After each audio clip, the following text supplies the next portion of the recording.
Et quand la tristesse arrive, je sais tu es là, toujours près de moi. Bon vendredi, bienvenue à votre émission La Victoire d'amour. J'espère que vous allez bien. Et comme on le fait tous les vendredis, on rejoint le bon doc, Gilles Lapointe. Le Seigneur est mon berger, je ne manque de rien. Sur des prés d'herbes fraîches, il me fait reposer. Il me mène vers les eaux tranquilles et me fait revivre. Il me conduit par le juste chemin pour l'honneur de son nom. Si je traverse les ravins de la mort, je ne crains aucun mal, car tu es avec moi. Ton bâton me guide et me rassure. Tu prépares la table pour moi devant mes ennemis. Tu répands le parfum sur ma tête et ma coupe est débordante. Grâce et bonheur m'accompagnent tous les jours de ma vie. J'habiterai la maison du Seigneur pour la durée de mes jours.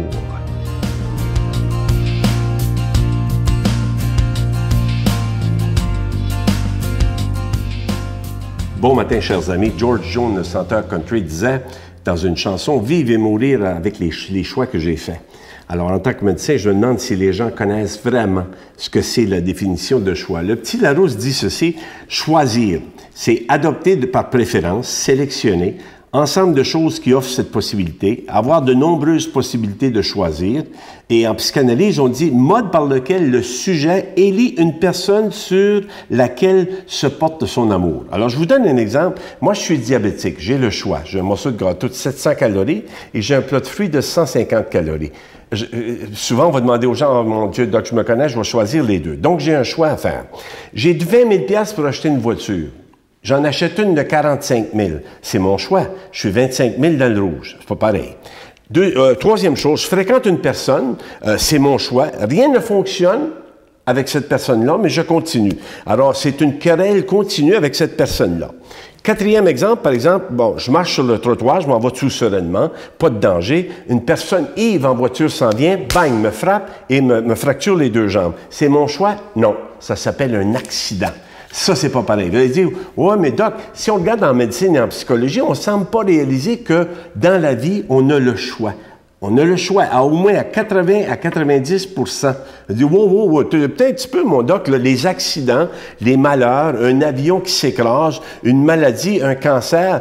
Là, mesdames, messieurs, on ne choisit pas. C'est pas un choix. Je suis d'accord. Personne ne demande à être malade, mais moi, une petite nuance, je m'excuse. Je vous donne un exemple, par exemple. On entend souvent les gens en parlant dire « cette situation-là va me faire mourir, donc cette personne-là va me rendre malade, souvent au travail. » Tu fumes pas, tu fais pas d'exercice, tu manges mal, ça va bien. Ben voyons donc, c'est un choix. T'es agressif, t'es violent, t'as aucun contrôle, t'es né dans un milieu perturbé. Il y a des gens qui sont là pour t'aider, mais on t'a dit, tu dis, est-ce que vous voulez qu'on vous aide? Non, alors c'est ton choix. À 85-90 %, on a des choix dans la vie, sauf qu'on ne réalise pas qu'on a des options. Et ça, mes chers amis, je vois ça tous les jours. Ma mère me disait, Gilles, quand t'as $1, ne dépense pas 1,25 $. Garde-toi 25 sous ou même 10 sous, juste au cas où tu frappes une toilette payante. Vous imaginez, là, tu vas en avoir besoin de ton 10 sous ou ton 25 sous. Alors, réalisez ça, cette chose-là, que dans la vie, à 80-90 % des choix, on doit faire des choix. Et c'est là où les gens ont beaucoup de difficultés à accepter là. J'espère que vous allez faire les bons choix. Je vous souhaite une excellente journée. À plus.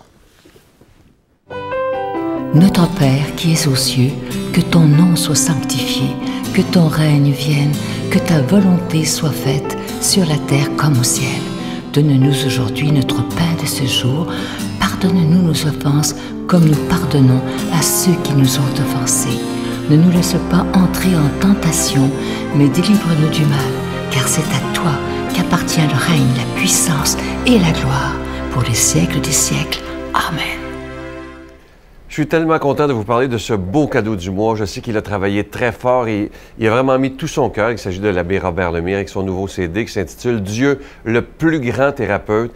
Et je dois vous dire qu'on en est tous fiers au bureau. Et je vous le dis, si, comme je vous dis souvent, ça se donne bien en cadeau, si vous en commandez deux, surtout si vous avez des gens autour de vous qui passent un mauvais moment, un mauvais coton, comme on dit, ça peut beaucoup, beaucoup les aider. Et ce que j'aime avec Robert, si vous l'écoutez souvent le matin, c'est qu'avec lui, c'est facile à comprendre, il parle dans nos mots et ça ne prend pas des dictionnaires pour le comprendre. Alors, c'est vraiment un beau CD et je vous rappelle le titre, Dieu le plus grand thérapeute. C'est avec un don de 25 $ et si vous en voulez deux, avec un don de 40 $ et je vous rappelle que vous recevrez un reçu pour fin d'impôt. Je vous donne l'adresse, La Victoire de l'amour, casier postal 120, succursale Boucherville à Boucherville, le J4B 5E6, je vous la redonne, La Victoire de l'amour, casier postal 120, succursale Boucherville à Boucherville, le J4B 5E6. Également par carte de crédit, par téléphone du lundi au vendredi dans le 514-523-4433, 523-4433 ou sans frais,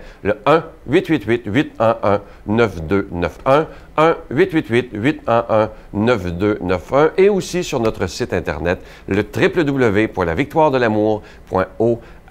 Et je vous rappelle aussi, il y a des gens qui nous appellent au bureau pour savoir si les cadeaux des mois passés, et même plusieurs mois en arrière, sont toujours disponibles. Oui, il y en a toujours de disponibles. Il s'agit simplement de les demander à notre bureau. Je vous remercie de tout cœur de votre prière et merci de votre grande générosité.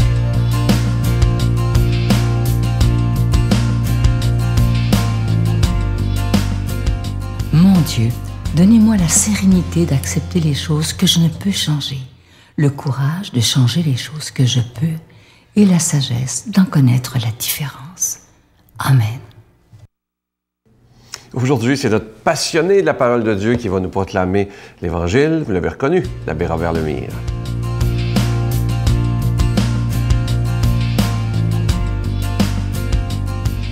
Bon matin de Dieu vous tous.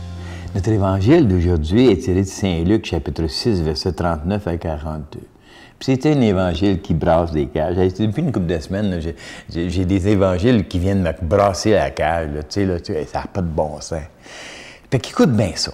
Écoute bien ça. Il dit, Jésus s'adressait à ses disciples, donc à nous autres, chacun de nous autres. Okay? Il dit, un aveugle peut-il guider un autre aveugle? Ben non, actuellement non. Là, hein? Ne tomberont-ils pas tous les deux dans un trou? Parce qu'il dit, le disciple n'est pas au-dessus de son maître, mais celui qui est bien formé sera comme son maître. Donc, il est en train de, dès le départ, il nous a dit, écoute là, fais attention là, OK là, prends-toi pas pour un autre. C'est ça ici là. Donc, à moi, à toi, il s'est mis de nous regarder et dit, hey, arrête de te prendre pour un autre. OK? Qu'est-ce que tu veux? Pourquoi tu me dis ça là? OK? C'est ça dans le fond là. Puis comment est-ce qu'il répond après, tout de suite après? Il dit, qu'as-tu à regarder la paille dans l'œil de ton frère, alors que la poutre qui est dans ton œil à toi, tu la remarques même pas?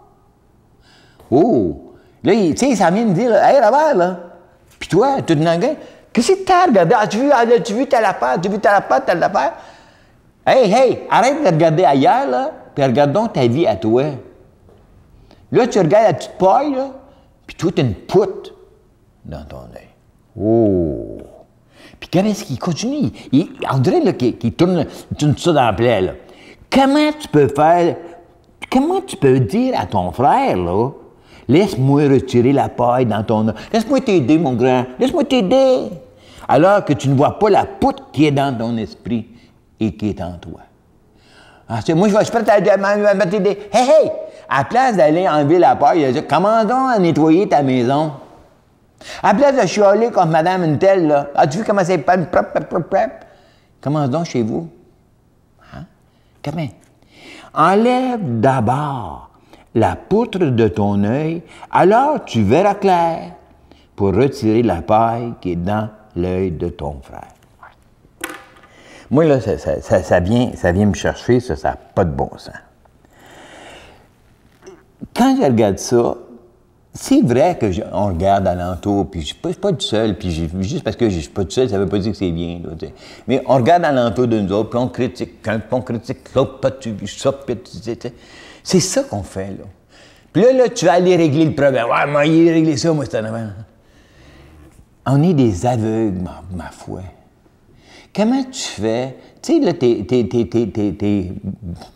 t'es tout croche toi-même, puis là, tu vas aller rendre droit à l'autre personne. Comment donc à te prendre en main à toi? C'est ça, dans le fin fond, qu'il nous dit à moi. Robert, là, prends-toi en main, là.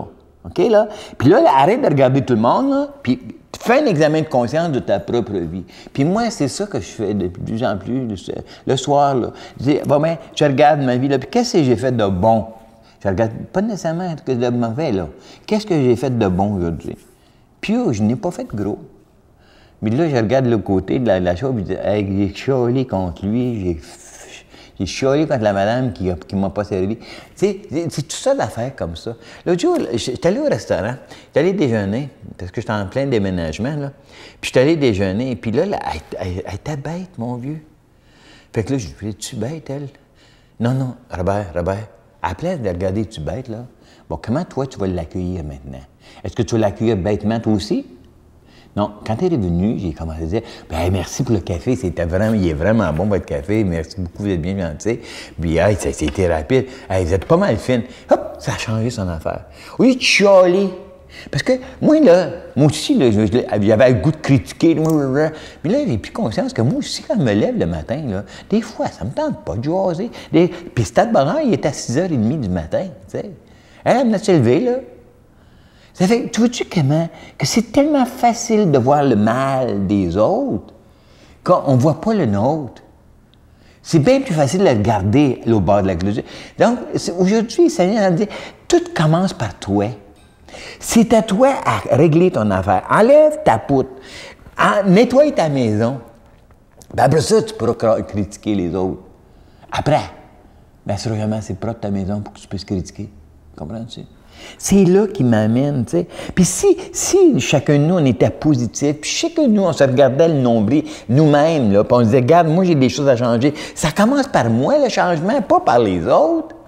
Donc, ça serait bien plus agréable. Puis je pense qu'à l'entour de nous autres, là, ça irait tellement, tellement bien. Ça fait arrête de critiquer, arrête de penser que tu peux transformer le monde.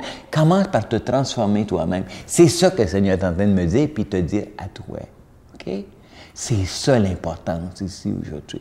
Moi, je demande au Seigneur qui nous revire notre regard pour qu'on se regarde, pour changer notre façon de faire. Au nom du Père et du Fils et du Saint-Esprit. Amen. Je vous salue Marie, pleine de grâce. Le Seigneur est avec vous. Vous êtes bénie entre toutes les femmes, et Jésus, le fruit de vos entrailles, est béni. Sainte Marie, Mère de Dieu, priez pour nous pauvres pécheurs, maintenant et à l'heure de notre mort. Amen. Que tes îles sont belles, Seigneur.